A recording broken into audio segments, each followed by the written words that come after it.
Hello, I'm Paul. I'm Adam. And I'm Ben. And welcome to the Filmbusters podcast. The film show with no filters, no prisoners taken, loads of disagreements, but one hell of a love for cinema. If you want to hear three friends ridiculing each other for an hour or so regarding their taste in films, then you have come to the right place. In each episode, one of the team picks a film for us to discuss. It could be anything from a recent cinema release to an all-time classic. So, strap in and get ready to get mad or get vindicated as we guide you through the murky world of being a film geek. If you like what you hear, you can also find us on Twitter and Instagram using @FilmbustersPod. You can also find each of our individual accounts. I'm at Filmbusters Paul. I'm at Filmbusters Adam. And I'm at Filmbusters Ben. If you want to use your eyes instead of your ears, you can also visit the website at filmbusterspod.co.uk. And if busting makes you feel good, you can also support us at patreon.com/filmbusters for exclusive content. Alright, can we just get on with this now, please? Filmbusters. So Ben, I just had some wonderful sushi for lunch. Oh, okay. And did it bite back? It didn't actually, no. I put the nice soy on it though. But instantly, because I knew we were recording today, I was like, I gotta have the sushi, man. Gotta bring the sushi back. I know, you should have done that for the last episode. For this episode, you should have eaten pussy for lunch, I guess. I knew you were going to say. I was thinking, what is the very smart thing he's going to say? No, it's just going to go there. No, I'll just go level. crass. Yeah. What was on your sushi since you can't have fish? It's the most boring sushi, man. It's like there's a red pepper in one. There's some carrots in one. There's some red cabbage in one. There's the somewhere a Japanese sushi chef just keeled over and died hearing that. I know. It was just a little one from Tesco, innit? The one a Yo Sushi little set, vegan set. It was nice. But the best bit is let me get the name of it. You're fully vegan now. I'm not fully vegan. I eat the cheese. Well, I'm a man of substance, so I eat the meat. Okay. That's going to make sense shortly. So my favourite one is the Inari Nigiri. I was trying to explain it to you last week. Yeah. But it's basically like a sweet... Can you see that picture? The brown Let me one? put my glasses on. The listeners can't see it, but let's see. The brown one. I don't see any brown one. It just looks like carrots stuffed in. Point At it the bottom. in. This one here. The one that's covered up saying vegan and selection. Yeah. It's basically like a wrapped rice. And I imagine it's either wrapped in like a thin layer of tofu or like maybe egg, but it can't be egg because it's a vegan selection. But it's like a sweet like dessert sushi. It's weird. It's like really nice. Well, I'm glad you enjoyed it. You had no wasabi on it, so you sport it for yourself. You had no fish on it, so you sport it for yourself. It's not proper sushi, is it? And I never had proper sushi. And when I became vegetarian, I started eating sushi, strangely. I guess it's versatile. I had the only time I had proper sushi was down in Cornwall of all places recently at an actual sushi restaurant. The best I've come since then are some of the higher end chain places up in central London, but they're not real sushi. Very expensive sushi. Yeah, it's very expensive. Because it's the fine fish. I want to go to Japan. I want to have sushi from Jiro, the man who's dreaming of sushi. He loves the sushi. He makes it real nice. This is not the sushi episode, Paul. No, it's not. We should have been having this conversation last week. Yeah, from eating sushi, let's go and talk about eating pussy then. So we're talking about passion today. Eating puss. So This is low class. Christ. This is low class talk. Adam's not even here, so it's not even an excuse. We had to bring it in. Yeah, Adam's not here. We haven't spoken about Adam not being here. We ain't. The listeners didn't notice. They didn't fucking notice. We're talking about Passion today, a Brian De Palma film. It's our 2012 round. We just covered Dead Sushi last episode, which was Ben's pick, and today we're doing my pick, which is Passion from 2012. And the reason I picked this film was because Alex from The Contrarians, he gave it a 9 out of 10. So I was like, hey, let's give it a shot, Regardless of what it is, let's give our wonderful Alex a shot at the title and see how he does. How did he do? We shall find out very, very soon. Let me just plug our wonderful Patreon. We've got a Patreon at www.patreon.com/filmbusters where we can get exclusive episodes. You can suggest films for us to do. We can talk about random subjects. Like today, we're talking about random subjects, aren't we, Ben? At the end of this episode, what are we going to talk about? Yeah, well, I'm halfway through covering the London Film Festival, so I'm just going to do a debrief with you and tell you some of the, not everything, just some of the key stuff that I've been watching. Rather than me prattle on to the sound of my own voice, you can interject and say things like, tell me more, or what do you mean by that? And that's what we'll be doing. I can't wait. I'm excited. Oh. I've seen some good scoring ones. You got? I've just been seeing the posters and the stars. I haven't really read into your reviews because I'm excited for you to brief me. But I'll tell you, there'll be a couple you very much like, I reckon. No, I hope so. That's nice. And the listeners, the dear listeners. The dear bloody listeners. Well, if you want to listen to that, you can listen at www.patreon.com/filmbusters. Well, we'd normally do the quiz right now, wouldn't we? Well, let's do a question. What colour was very prominent all the way through the film?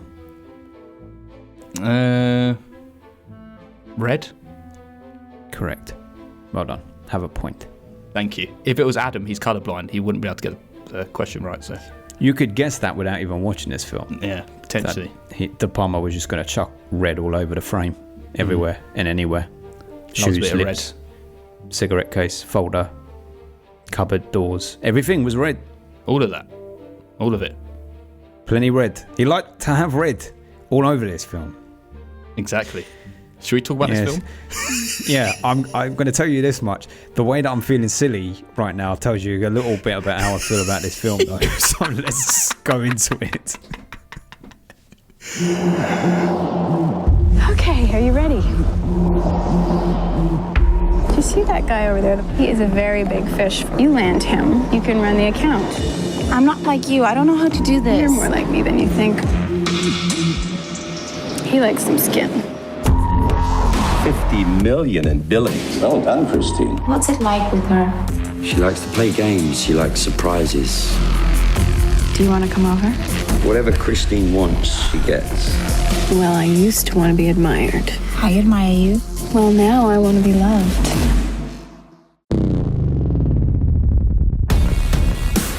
She's dangerous, Isabel.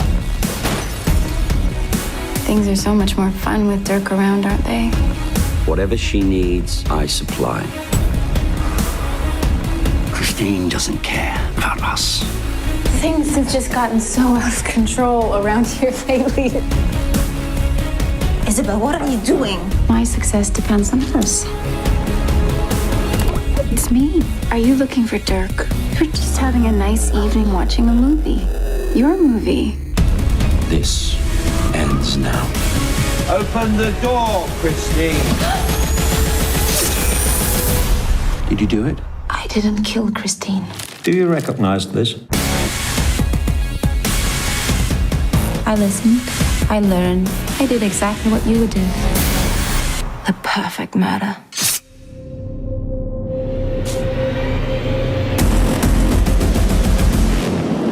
Right, everyone, today we're covering Passion from 2012 by Brian De Palma. This is a spoiler episode. You might want to go watch it first and get spoiled terribly. Passchendaele. Give it the full title. Passchendaele. Why is it Passchendaele? Passchendaele. Yeah. In World War II, the Canadians, that was a very significant thing in World War II for the Canadians. Many horses died there, unfortunately. But it's called Passchendaele. If you ever saw Due South, the guy who played the Mountie directed a film called Passchendaele. He starred in it also. I was a big fan of Due South, so I watched the Passchendaele film. And it makes me think of that when I hear this title instead of this film. Yeah. Was he better off? Was you better off? Oh, well, we'll find out. We'll find out. So Adam's not here, so I better give you a little plot rundown of what this film's about, right? Go on. You better, because I don't know. Okay, well, it's got Rachel McAdams in it. Tell me what happened in this film. It's got Noomi Rapace in it, right? Christine and Isabel. They work for maybe an advertising company, I'm guessing, and they're always trying to one-up each other. There may be a bit of sexual tension between them. There might be a love triangle between Christine's boyfriend from Peaky Blinders. Peaky Blinders, in a very horrible voice in this film. Yeah, well, it's not as good as the Peaky Blinders voice, is it? It's more like gruff. It's a very gruff kind of voice. But he should never speak in this accent. If this is his actual accent in this film, he should never speak like that. He should just do Arthur from Peaky Blinders. Do a bit of Arthur Shelby. But they're trying to one-up each other. They're sleeping with each other. They're sleeping with each other's partners, and there basically ends up being a murder and trying to work out who did it. And then we go, oh, that person did it. Okay. And then the credits roll. Yeah, that was a helpful plot summary because it helped bring in to sharp focus what actually happened over that almost 2 hours. Fantastic. Well, can you give us even more context and tell me all the wonderful facts about this film? Some facts, yeah. There are some facts about this film that I'm going to tell you and our listeners now if they want to hear it. So this is a remake of a 2010 French film thriller called Love Crime by Alain Corneau, but De Palma greatly altered the ending for this. It was an international co-production between French. Let me start that again. It was an international co-production between France and Germany, shot in Berlin, which may explain the setting and assortment of accents at play in the film. It screened at the 69th Venice International Film Festival in September 2012, and the Metrodome, the UK distributor, sent the film straight to DVD and video on demand, stating that Brian De Palma has an inbuilt fan base, but a genre like this can be difficult to release theatrically. I think that's total fucking bullshit. A genre like this can be difficult to release theatrically. It's a thriller. Yeah. It's a thriller. How the fuck? What's that even That's mean? easy gains. Cop out. Noomi Rapace, I believe you say that. Yes. Say her name that way. Was cast after De Palma watched several of her Swedish films. I bet he did. Rapace then recommended her Sherlock Holmes: A Game of Shadows co-star Rachel McAdams to star opposite her. And because Brian De Palma was so impressed by her performance in Mean Girls, he agreed. Bet he was. I bet he was. Here's more. According to De Palma, once arriving in Berlin for rehearsals, his two leading ladies suggested the lesbian subtext be more prominent in the film. They did. Not him. They did. But he was so overwhelmed at the thoughts, and he didn't feel like he had enough time to change the story so last minute, so he drafted in the original screenwriter of the film Love Crime to rewrite some of the scenes and add some lesbian context. On the difference between the original and his film, De Palma says, and remember this because we're going to talk about this, Cornell's film was about an older woman and a younger woman. And I would say one of the major differences was that Cornell revealed the identity of the killer during the murder. I also changed the police procedural stuff. We've all seen it a million times on TV, detectives interrogating people. That's why I put it into a dream sequence, so you're not really sure if it's happening or not. Speaking of dream sequences, De Palma had initially written a sequence inspired by Inception, saying, I had this incredibly complicated commercial based on Inception with 3 dreams on top of each other. They finally get to the vault and there's the phone. It was elaborate, and some of my director friends looked at this and said, come on, get rid of that Inception thing, do something else. I said, I love this Inception thing. De Palma ended up discarding the Inception thing. I bet it must have been very well written. If seeing how well written this film was, like, I imagine that would have been a pretty cool scene. They should have. I would have liked to see the lead scene of that. Yes. Hopefully it will make its way to Light of Day director's cut. When I buy the DVD, actually, yeah. Well, Criterion for this one, I would assume. I hope so. Must be a Criterion for this one, with many bonus features, behind the scenes, critical analysis, etc. You get the mask with it as well. Oh, lovely! Yeah. While watching it, and the little dildo for strap on. Strap on. Who else has been in this? I don't know. I never even thought about it. Anyone? Oh yeah, forgot about that bit. Yeah, but we've had one person who's been in a film we've done before, and it's very early days. Yeah, it's Noomi. Can you remember what film she would have been in? Well, we didn't do Alien Covenant or Prometheus. I don't think you even remember she was in this. She might have played a fairy. A fairy? Mm-hmm. What the fuck is that? Oh, Blind?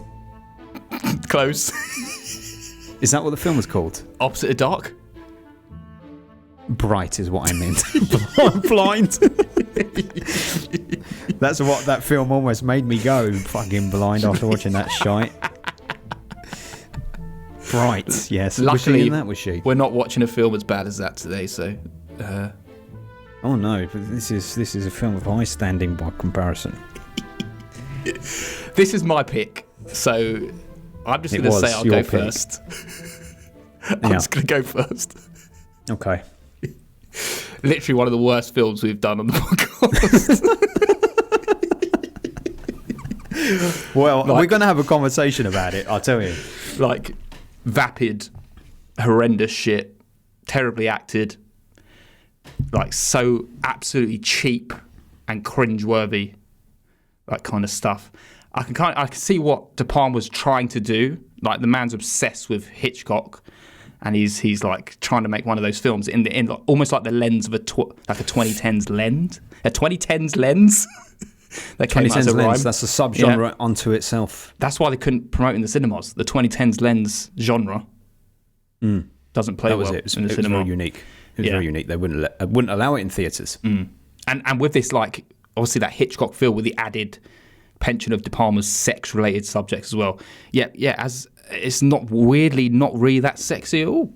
Like, considering all the sex stuff, like it felt like primarily skipped over, especially when it's promising strap-ons and sex drawers and shit like that. But, you know, I didn't need that. It's fine. Don't need to see all that shit. But I'm just saying. You would have loved it. You wanted to see that. Double ender.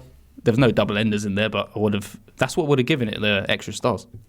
I don't know what a double ender is. No worries.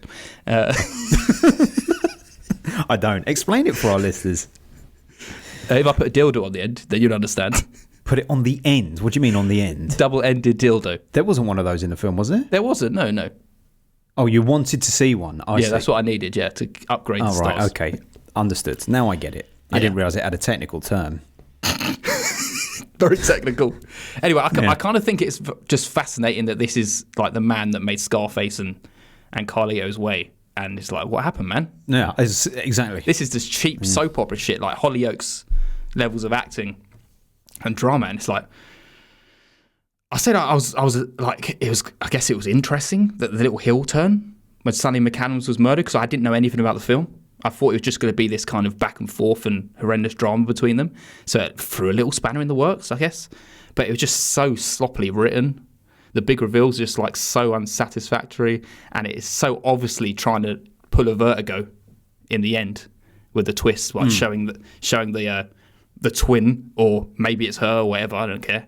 But you know, the only thing I could say for it is that I wasn't completely turned off and not caring to see where it went, because I was like, where is this going? I just need to know where this is going, because it's just so weird. Because it's like, it's just a kind of fascinating car crash, but still a fucking abysmal car crash nonetheless. And that's my first impressions. All right, listen, you took all the words right out of my mouth. I'm exactly the same. I haven't really got anything to add to that. That was my experience. And yes, I kept thinking, how is the director of Scarface and Carlito's Way reduced to this? How is he doing it? I can only... It's doing him too much of a service to say he's intentionally parodying everything that he's known for, because what other reason for being so unsubtle about every single fucking thing that you're famous for? Like, we know that he loves his beautiful leading ladies. We know he likes them to be in lipstick and high heels. We know he likes the erotic thriller. We know he's the Hitchcock-inspired director, like you say. But all of that stuff is so obvious in the film. If he wasn't doing it, if he didn't direct it, you would say this is some cheap director out of uni who's imitating De Palma. But you're cannibalizing your own output. You have done this incredibly. Why are you doing this? It's not... I don't believe for a second that he's actually going, I'm poking fun at how I direct. You're not. No one's going to fund you for that, mate. No one's going to fund you for it. And if you are poking fun, you're the only one having fun. Because we weren't having fucking fun watching it.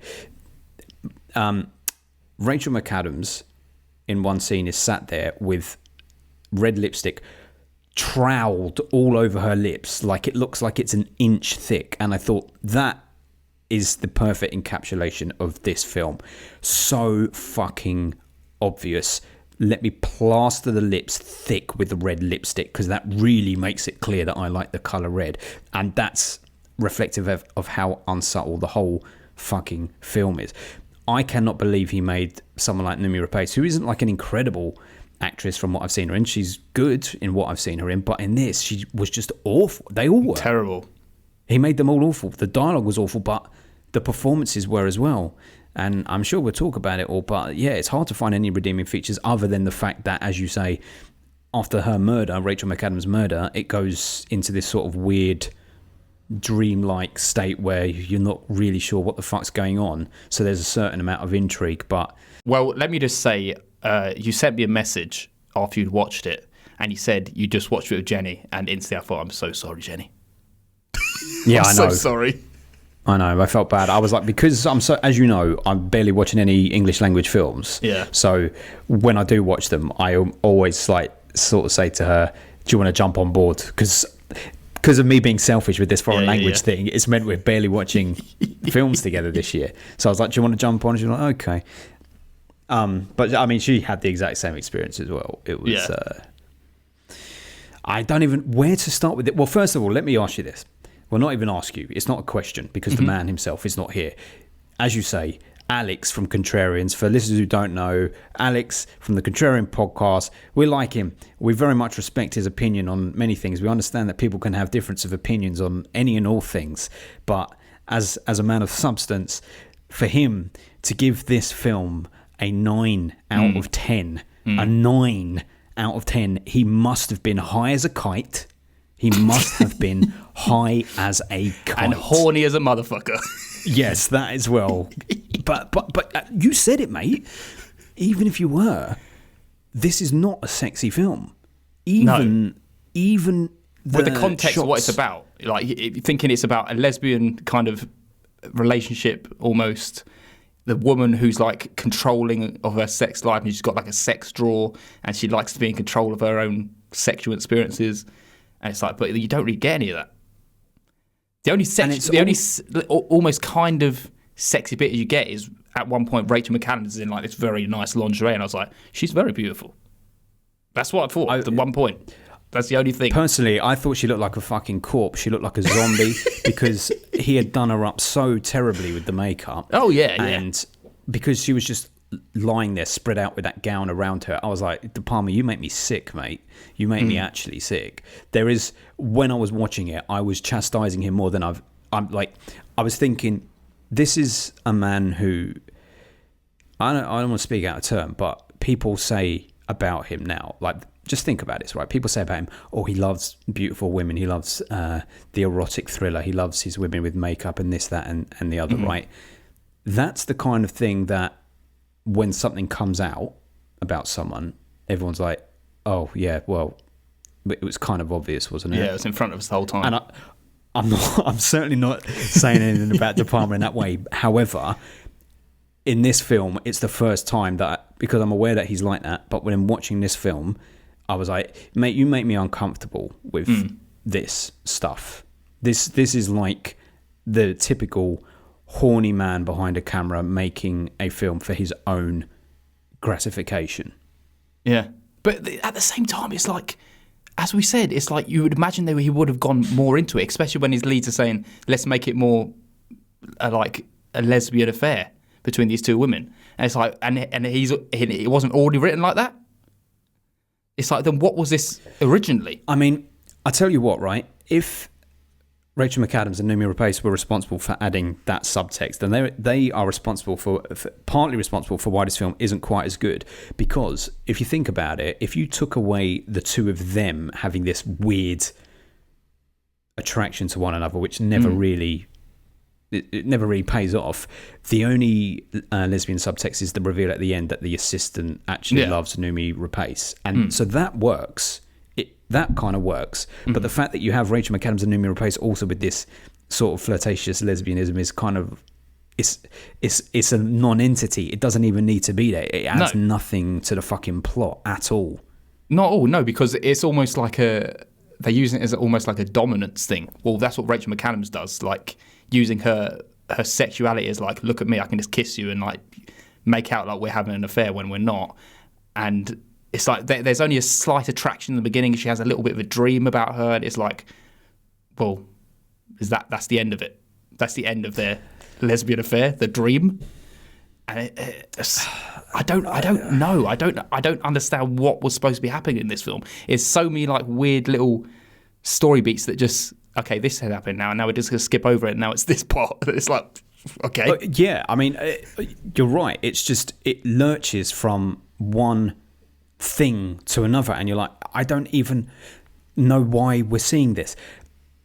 Come to think of it, so here's a perfect example. They go to like the cocktail party drinks, and then Rachel McAdams is saying to Noomi Rapace, go over to that guy and make an impression. He's very big in whatever in their advertising agency world. I swear that guy was Alan Arkin.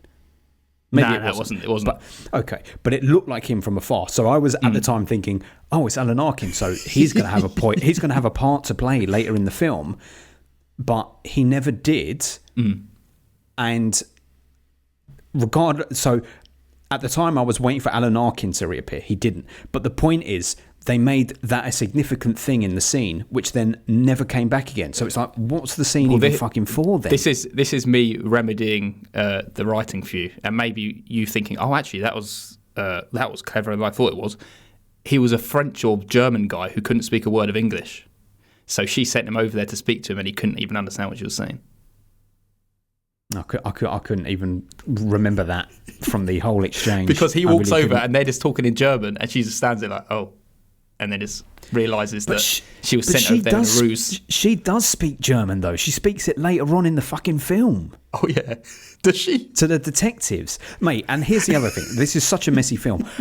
At the end, right, when the investigators come and arrest her in the dream or the reality, whatever it is, I turned to Jenny and I was like, is this film set in Germany? Because at what point did they make that clear? Never. There was some people talking with accents. Maybe the business, what it was called. The business was called Kodak something. No, it was called Cock Image. Couldn't be more on the nose.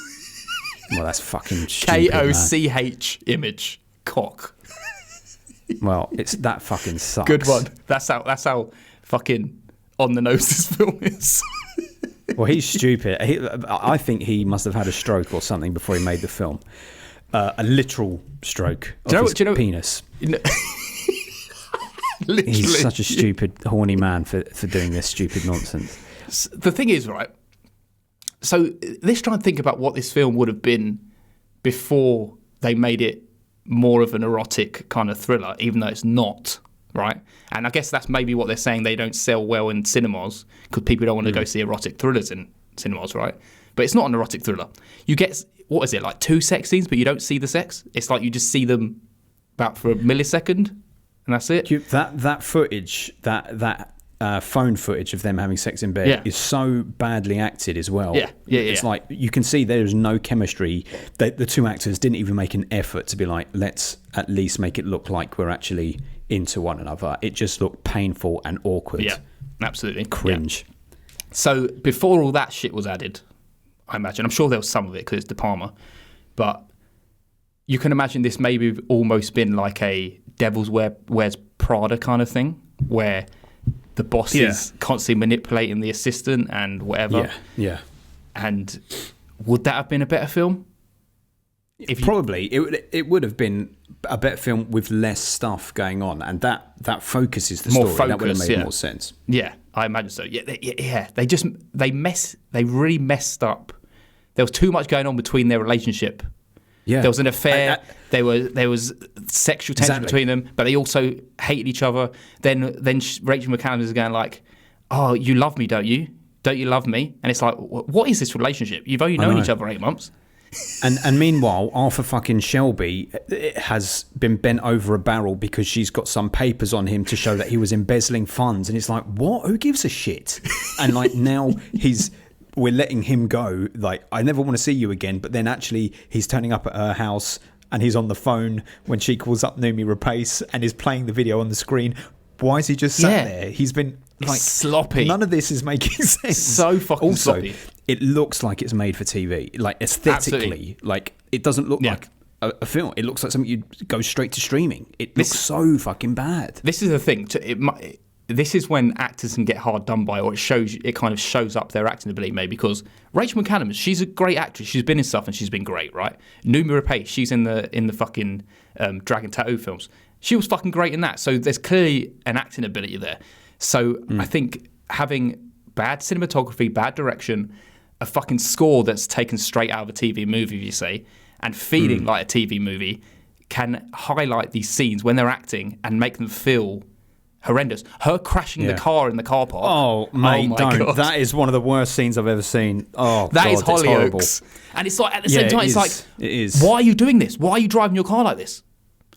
There's no I'll tell you reason. something. Let me just say at this point, I'm so glad that you're on the same page as me, because I had this horrible feeling that we were going to come on, not just you, and like anyone could have watched this film and then gone, it was fun though, it was entertaining. That was I didn't really think much about it. Exactly, you must, because it is horrible. It is absolutely horrible. In what world do you, in your car, okay, maybe you can excuse reverse and bash into the thing behind because you're a bit distressed, right? But then she slams her foot and intentionally, not an accident, intentionally drives into that fucking thing, causes some mini explosion, all water comes shooting out for some reason, like fucking pouring rain, and her acting is just awful, So bad. awful.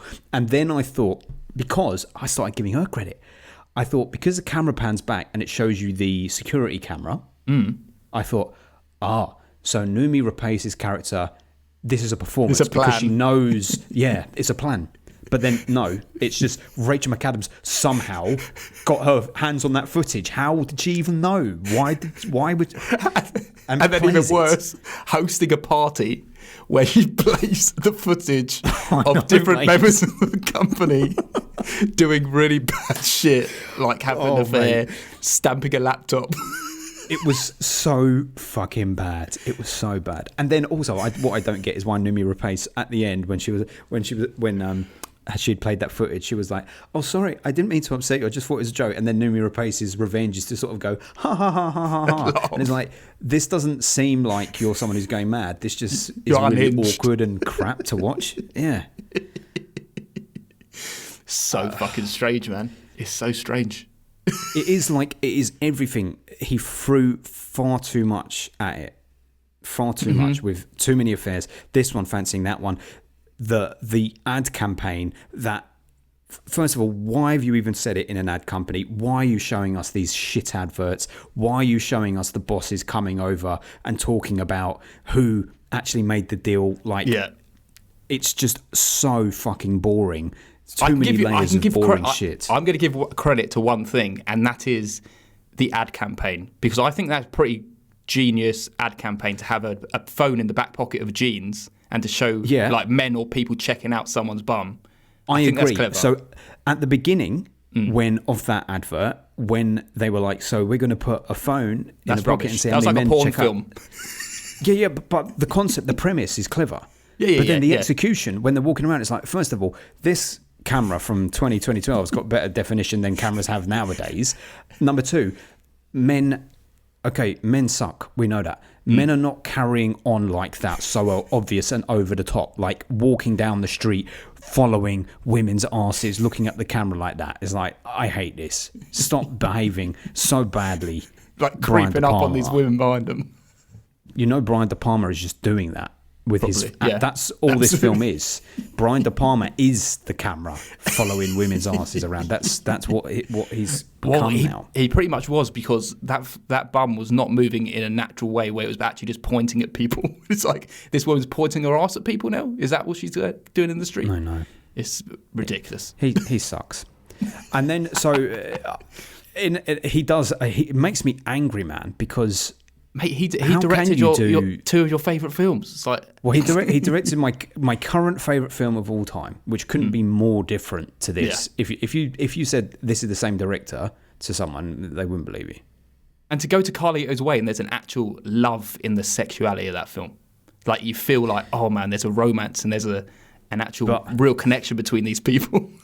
You know what? It's telling that he's only done one film since this, though. It's almost like he was like, oh shit, I fucked up. The perfect combination of the kind of sexuality he's into and a Hitchcock film is Dress to Kill. You're going to say Dress for to Kill, me. which I haven't seen. I'll be I have interested to see that. if you like that, because it has that. Because he's a good director. Yeah. When he's trying. Yeah. Which Alex likes as well. He likes that. But Alex, man. I know. I can't. His barometer of what's good now, I don't know. It must have been going haywire. And he watched it recently. It's logged like 4 or 5 months ago. So it's not like many years back. We're calling him out. The man's never going to listen to this episode. We're calling him out on this episode, saying answer for your crimes. I hope Alex does, knowing that it's a high rate for him. He should. We're sending it directly to him. We're making him tag him in and say we call you out multiple times, sir, to explain yourself on this front. So to give Alex some credit and to give credit to audience members who might enjoy this, I think you can enjoy it if you're on a level of enlightenment, which is, okay, I can watch a film that I know is not, I'm not expecting a masterpiece here. I'm just watching a film that is having fun with itself, being audacious and taking big swings, and it knows that it's ham-fisted and clunky, but it's just trying to be entertaining. And that's fine. I've never liked those films, personally. To my taste, I don't like that. Because I just think, why bother? That's lazy. I'd rather go and watch someone who's actually trying to do it well, a good version of that story. Yeah, it's very much is pastiching those things, and even at some point it feels like a giallo film where she has like the black gloves, she's got the mask on, when she's doing the murder, and it's like this feels like a giallo character. Well, that felt very like Hitchcock, because I'm sure he's done some sort of stuff like that before with like masks and things as well, and gloves. But to talk about the twin sister thing for a minute, right? Yeah. So she tells the story, which is fine. Which, as she was telling it, I said to Jenny, "Why is she telling her this story at work? Like, what has it even got to do with what they were talking about before then?" So, okay, you've told the story, and then Arthur Shelby says, "Oh, she lies. She ain't got a sister. This is what she does. She manipulates people." All right, fine. Okay, so you've established that. All right, so all we're meant to take from that is that Rachel McAdams is a liar and a manipulator, so don't trust her. Okay, fine. Then, either before or after, we see that she has in her sex drawer, a mask of her own face. So, okay, so you're playing with the idea of this twin, this second her that is potentially there. But what are you saying here? Are you saying that she likes Arthur Shelby to put on the mask of her? Yeah. And have sex with her. So she likes the idea of having sex with herself, or she likes the idea of having sex with her twin sister. Either way, what does that even mean? Well, what does that even mean? Regardless, to me, neither of those things have any layers or depth.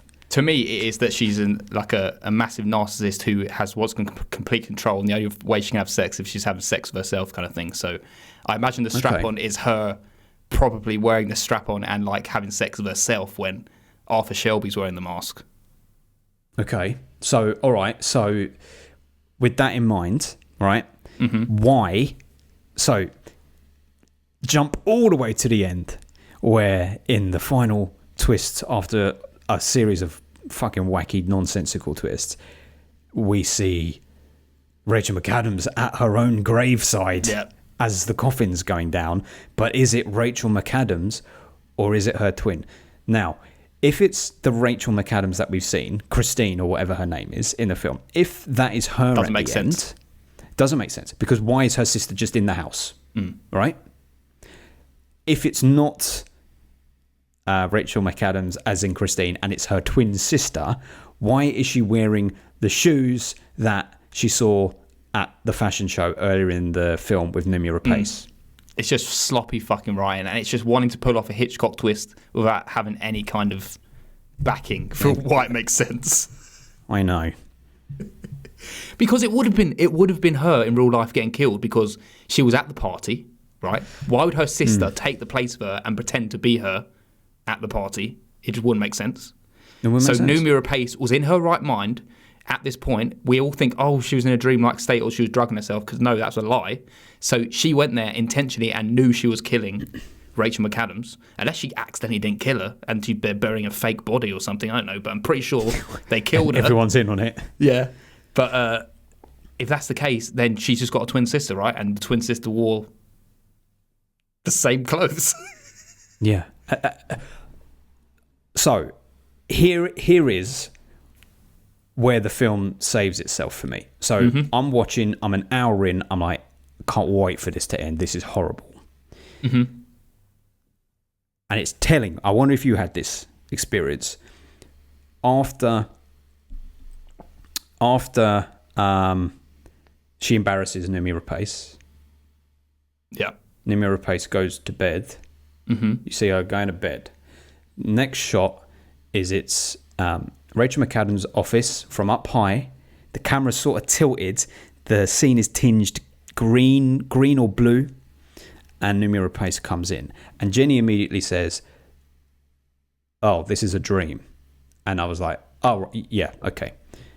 But then the scene plays out based on knowledge that Noomi Rapace wouldn't have, i.e. the fact that Rachel McAdams sent that email to her, that fake email, right? So I said, oh, no, it's not a dream because this happened in the real world. That's been established. Obviously has all her logins, knows how to get on a computer and stuff. Doesn't all of that shit. Back in the 2012s, none of that mattered. With that TENS lens, it didn't matter so much. Right? But if you assume from that point onwards in the film that actually that is, to go back to what De Palma said, one of many Inception level layers of dreams that we then see between now and the end, it's the only way the film makes sense.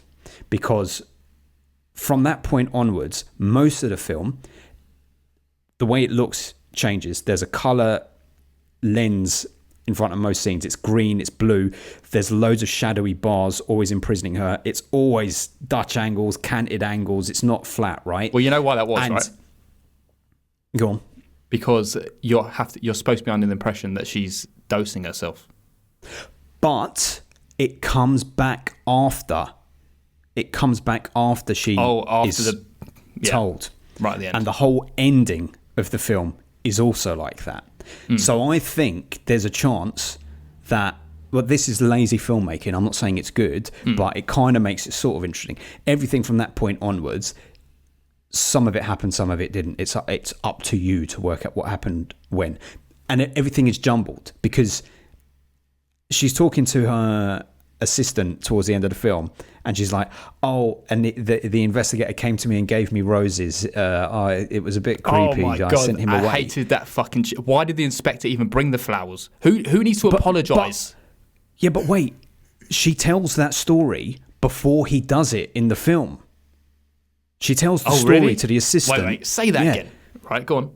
So Noomi Rapace is with her assistant, who is now blackmailing her into being with her. When they sat in front of the laptop.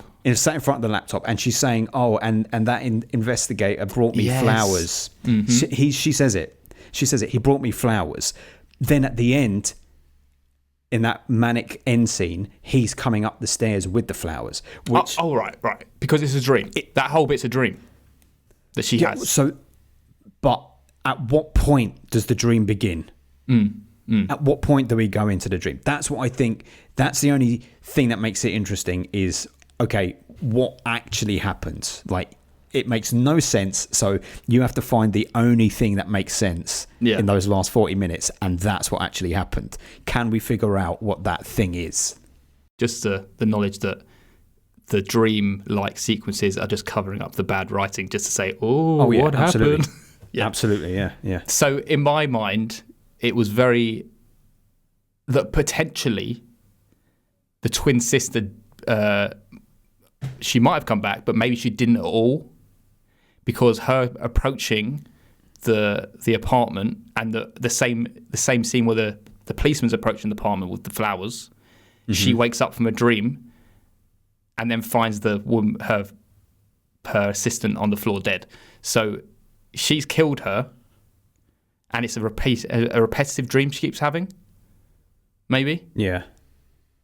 What's the last shot of the film? The last shot is her waking up, and you see the assistant dead on the floor. And there's nothing. She doesn't then go to the door and answer it, and there's no one there. But the detective. No. She wakes up from the dream because she goes outside, doesn't she? And she thinks she sees the twin or Rachel McAdams. Yeah. And then wakes up from it. Because doesn't she? What does she do to her? Doesn't she just try and kill her? She comes behind her. That's the last shot. Yeah. She comes behind her with the thing and puts it around her neck. But that's after she's woken up from the dream. No. That is happened, and then she wakes up. Man, let me see this last shot her here getting for a second. strangled. It's almost like she's being like for her whole life. She's going to be haunted by the fact that she may have someone after her, whether it's Rachel McAdams or the twin sister. She's haunted by the fact that maybe she's going to come back and get her. Yes. Why did she, if she did the killing of Rachel McAdams, why did she put on the mask since she's killing her? And it's not like she put it on outside the house to cover up who she was. She was outside the house. She was just with her face out. I don't know why in the house. I'm trying to remedy the writing of this film, but because it was like another one up against her, like, look at me, I'm going to kill you with your own mask that used to give you this pleasure. That's fine. And, oh, mate, who cares? And also, how much nonsense time did those fucking investigators waste on that scarf? Like, it's as a piece of evidence, it wouldn't even be included because it's a picture of her with any fucking scarf. Yeah. It could have been any fucking scarf. And the fact that she has one that isn't ripped in her possession doesn't mean anything. It doesn't make her guilty or not guilty. Awful. Who was that investigator? The German investigator. He was so familiar to me. Yeah, he's been in something, isn't he? Almost playing the same character. Yeah, I feel like playing a policeman. Yeah, it's fine. Yeah, in that sort of cardigan and jacket type aesthetic. His name's Rainer Bock. He's in Glorious Bastards, but that's definitely not the reason. Never mind. Who cares? It's a piece of shit film and he should feel bad about it. Yeah. And also, it's just so lazy. Like when the maid comes in with the scarf. Oh, look at this messy place. It's like, oh, I got the scarf. It's like, okay, you got the scarf? Exactly. And also, are you not aware that this is a crime scene? Yeah. Where have you been? This would happen. This has been at least a week, right? For sure. Wait, why haven't you cleaned this place? You're a maid. Yeah, and if you have taken clothes away from this crime scene and washed them, you're fucking accomplice to a murder now, potentially. Yes. And she would have taken that. Oh no, because it wouldn't have been a murder scene. No one got murdered in her house. I suppose, but the police go there and don't they call it a crime? No, they don't call it. They say you can't tamper with shit here. Either way, isn't she wondering where the hell this woman is? She must know something. It is still sloppy. It is very sloppy. I also like the magic of movies from way back when it's like, all I need to do is press this one button on this Nokia phone and all the information will be sent. It's like, mate, even if you had a Mac in front of you now, you couldn't just press one button that would send a bunch of videos unless you had the browser ready, the email ready to go with the link, and then you send it. You can't just hit it with your toe. This is what fucking has obviously happened, right? He got to the film, and this has happened definitely in the edit process, because he's like, oh shit, this doesn't really make sense, right? Because they get to the bit where I'm going to send this stuff to someone, and then she gets murdered, and then she presses it with her toe. Stupid. And he just happens to immediately see it on his phone. But it's the twin sister. What do you mean? The twin sister's phone was ringing. If it was a dream, it was the twin sister. But it doesn't make sense because I don't know. When she pushed the phone, make sense of it. No, I can't, because it was confusing at that point. When multiple phones were ringing, she checked her phone, then she checked another phone, and then she was reaching behind where the scarf was, and there was a phone there. Which is the phone that she was going to press. But why would she hide it where the scarf was? Which makes you think, well, this is more dream sort of shit because you're putting it all in one place. Yeah. And then she presses it with her tow. And this is the same moment where the policeman's coming up because you think, oh, she's going to get caught murdering this woman. But the policeman just walks away, but the phone's still ringing. She goes outside, and it's the twin sister's phone. And then she wakes up. Yeah. I mean, this is all bad It's stuff. all dream logic. It is dream logic. You know what's another shame is that assistant character. She was like a kind of nice person in the film, one of the few like nice, relatable people in the film, and then she turns out to be a psychopath as well. Because she wanted to force, and she actually forced a relationship on her. They had a full-on relationship after that. They were sleeping with each other and everything. I know. Very pathetic. I didn't like none of this. Really, I think the acting was. I didn't believe Rachel McAdams as a boss, as a manager. She didn't feel strong enough. No, there was no chemistry between anyone either, so you just couldn't believe any of the dynamics. I didn't believe for a second Arthur Shelby was romantically involved with either of them. There was no. He was just going around like. Bleh. So annoying. Cheerio. I hate when Americans try and write for British. Cheerio. Even a British person, as a joke, doesn't say cheerio. I've never said cheerio in my life to anyone. Cheerio. Ta-la. Fucking stupid. I hate it.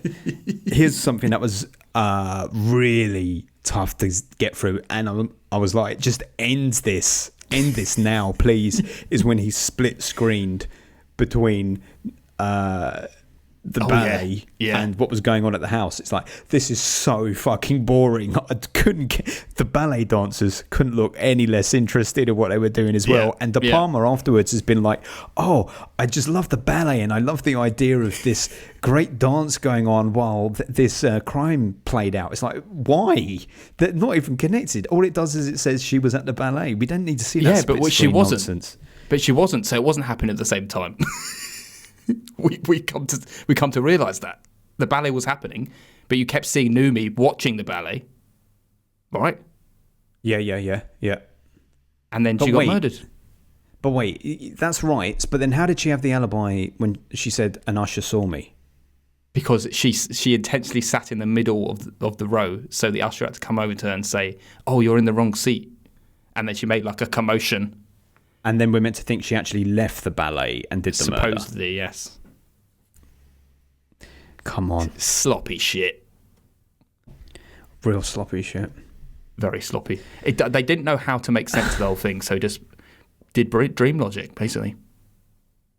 Yeah. I mean, I give it a little bit of credit for going kind of weird. Like, if it didn't try and do any of the dream stuff, then it would be really horrendous, because it's like you've got nothing going for you. The fact that we're sort of going, but that bit was a dream. There's a little bit of intrigue. There's a little bit of the De Palma magic in there, a tiny bit, but it's so buried between all this horrible performance storyline. Just he wrote it as well. Yeah, it's unforgivable, man. Unforgivable. Maybe that's what happens in Hollywood. I agree with you, because if the whole film that was a run of just them back and forth trying to one up each other, I would have been like, this is the most boring, annoying, vapid shit. But then as soon as the murder happens, I was like, oh, I didn't see this coming. I didn't see this coming. I'm so glad one of them got murdered, because I wanted both of them to be murdered. I know. I wanted them both murdered. I'm glad it was McAdams, because I thought, okay, out of the two, I think Noomi Rapace is probably the better performer here, because I don't want to just see Girl Boss being all bitchy all the way through. Girl Boss. You know. I did like, even though it was shit, even though the reveal was shit, I was like, when her assistant was there and she pulled out the tablets and Noomi Rapace looked at them, I was like, what's the deal here? And then she started putting them in her drink, and I was like, oh, she's gonna kill herself in her house because she doesn't love her. And then when she's like, yeah, these are nothing, and it starts unraveling the parts, I was like, okay. I was really hoping for a massive rug pull moment where I suddenly was like, oh my god, everything makes sense. And it was like, no, everything is still shit. It's just this little twist is kind of interesting. Well, this is the thing, right? In a real life situation, she fumbled over her pills, right? And then 2 accidentally landed in her drink. Why would she be like, let me just taste them? Let me taste it. Yeah, I know, that's true. It's like, oh, and even if you did taste sweet, you'd be like, they could taste sweet. Yeah, absolutely. Yeah, absolutely. She didn't go to a lab and fucking get them analysed.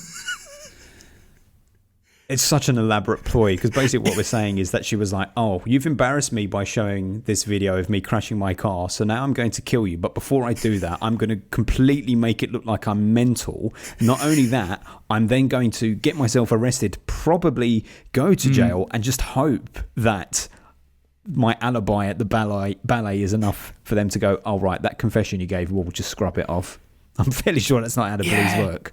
If you're really thinking about it, it's like, why did she kill her? She doesn't even have a big enough reason.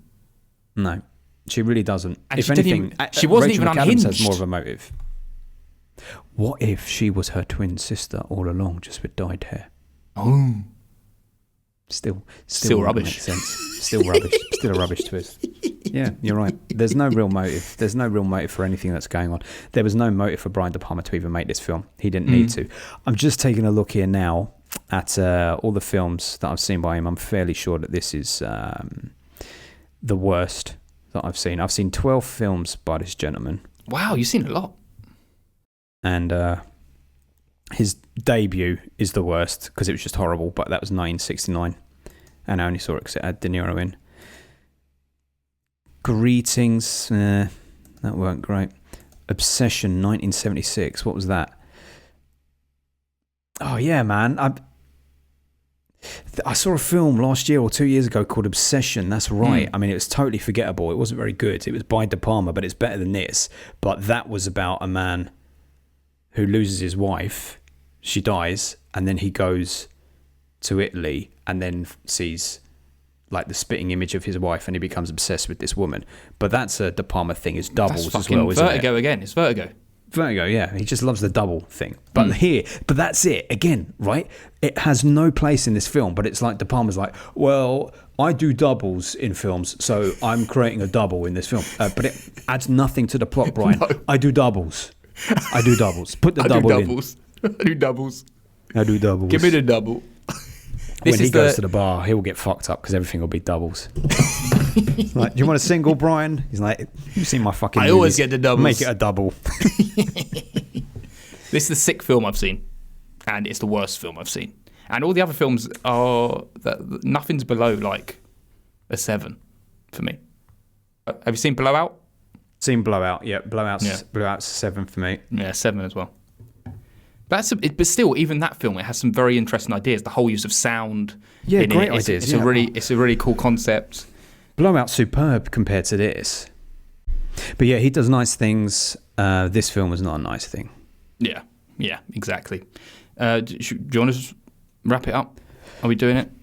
Yeah, let's wrap it up. Go on. What have you got? Or do you want to hear Adam's review first? Oh yeah, we should. Yeah.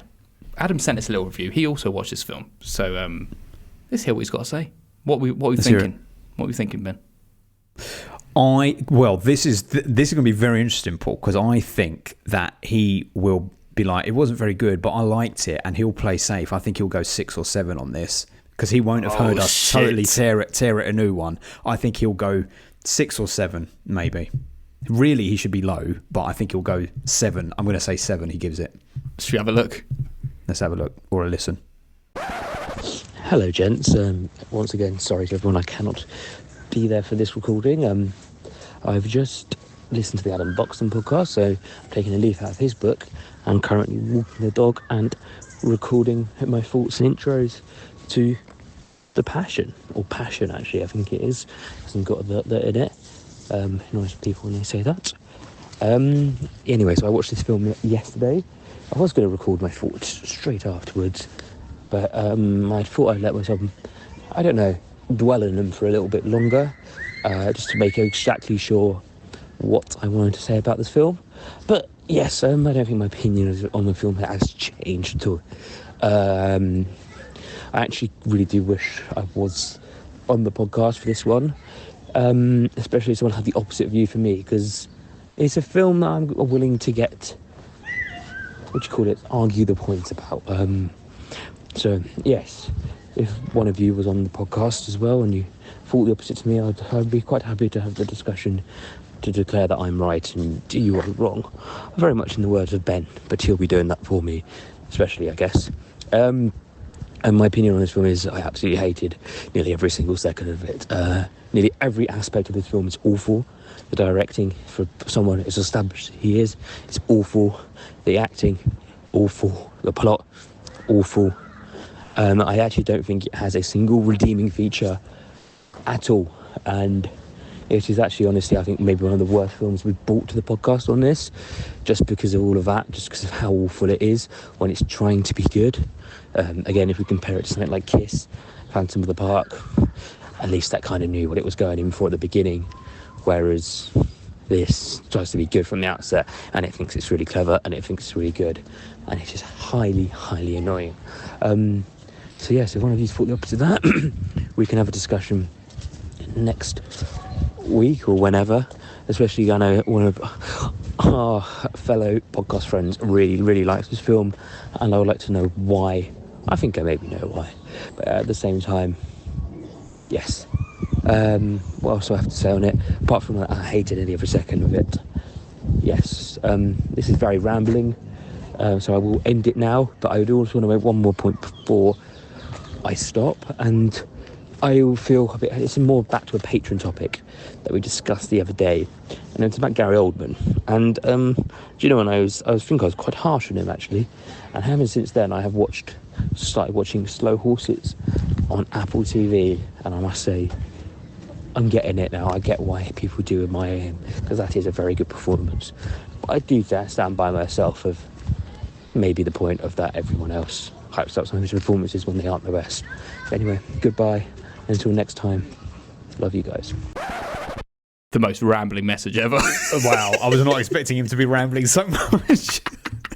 He really did take a leaf out of Adam Buxton's book. That was a ramble chat and a half. That was a ramble.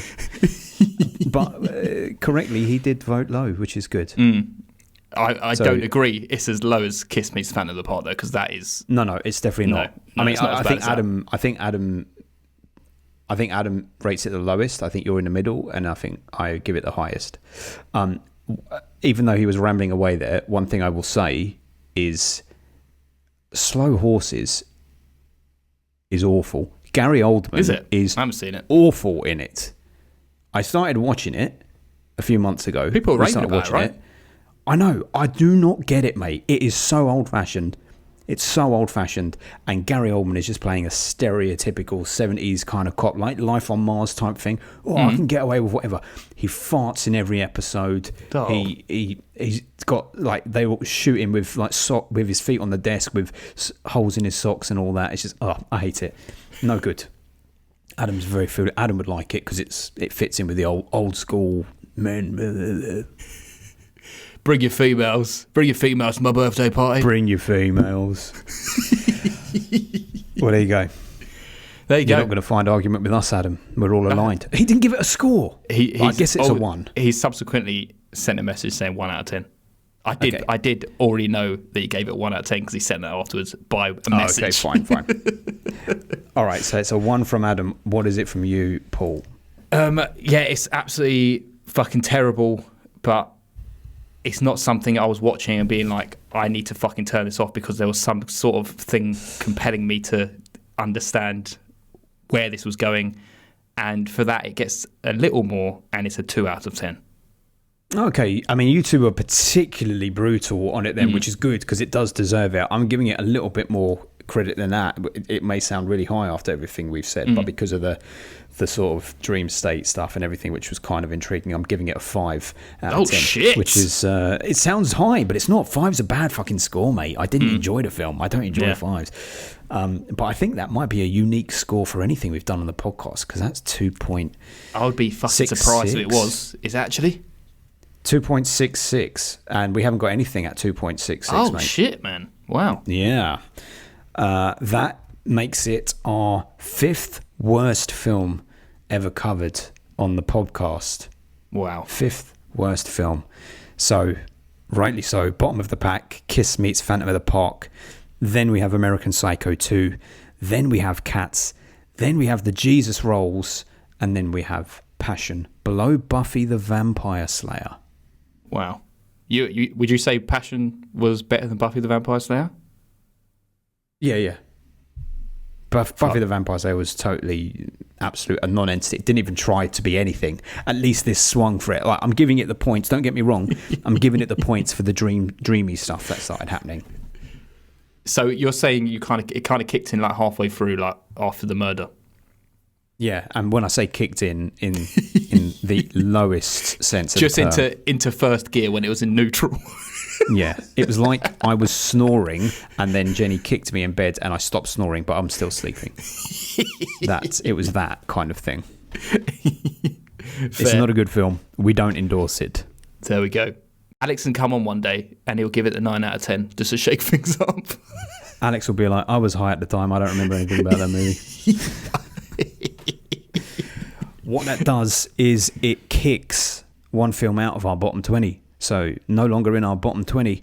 Our friend Danny will be happy to hear it. Oh, yeah. Justin Timberlake's In Time jumps out of the bottom 20 and now waiting to break out is Hard Target at that there we go. threshold. There we Hard go. Target. Wow. Hard Target, baby. Well, that was Passion, everyone. And That was. I hope we were passionate enough about Passion to show you how we felt about it. And on to the next film, I guess, in 2012. And finally, we're going to have on the wonderful man who suggested what round we're going to do with a film none of us have seen, right? Never seen it. Oh, Adam's seen it. Adam's seen it. It's music related. I've intentionally not actually gone to look what it's actually about, but the name is Good Vibrations. So is it a Beach Boys film? The little I know about it is a true story, so it could very well be. I don't think it's about the Beach Boys, though. I feel like it might be about like their producer or something. I don't know. I don't know anything about it other than true story. Maybe it's like a the situations call for certain Beach Boys songs, and that's when they kick in, kind of thing. In my room, above the goodbye basement. You know what that is? That's Charles Manson's impression of the Beach Boys. Really? Yeah.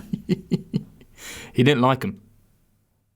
He was part of them very briefly. Oh yeah, shit! I remember you said this. He auditioned to be with them, and they obviously thought, well, this guy's not going to be with us, and then he moved on. And then he got very bitter about the Beach Boys after it. He was like, I don't like that kind of music. I'm not a teeny bopper, man. I'm not a teeny bopper. So Beach Boys inadvertently caused Sharon Tate's death. Yeah, and the Beatles. Mm. And Roman Polanski. Mm. All of these people. Look what you did, Beach Boys. I know, that wasn't a very good vibration, was it? You tore it all down. We'll be discussing Charles Manson and more in our Good Vibrations episode. Oh, I'm sure we will. With poor old Sean, who will not know what's hit him. If that is what happens.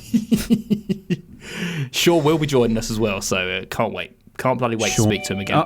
There's my Gausto. Can you wrap up the episode and lead into the patron without me while I go and get Gausto? Sorry, listeners, I've got to go and get Gausto. You wrap up and lead into patron. Even though I call it Gusto, everyone. Which is it called Gusto? I'm pretty sure it's called Gusto. But I guess I will wrap up this episode and just tell everyone about our wonderful patrons. We got patrons at www.patreon.com/filmbusters. And if you want to come join us, you can join the wonderful family we have over there with the likes of Mr. Luke Bennett, Francis Cibarini, Stephen Mark from Movie Drone, Brent from Home Video Hustle, Mr. Luke Human, Sean Pandle Nicholson, who's coming on with us next episode, Nerd Revert, Julio from The Contrarians, Jamie Russell from Movie Jewel, and Katie and Oti from the For Your Reference podcast. Hope you enjoyed that wonderful radio voice I gave you there, and apart from that, I guess we'll see you next time with Good Vibrations. Goodbye, everyone. Filmbuster.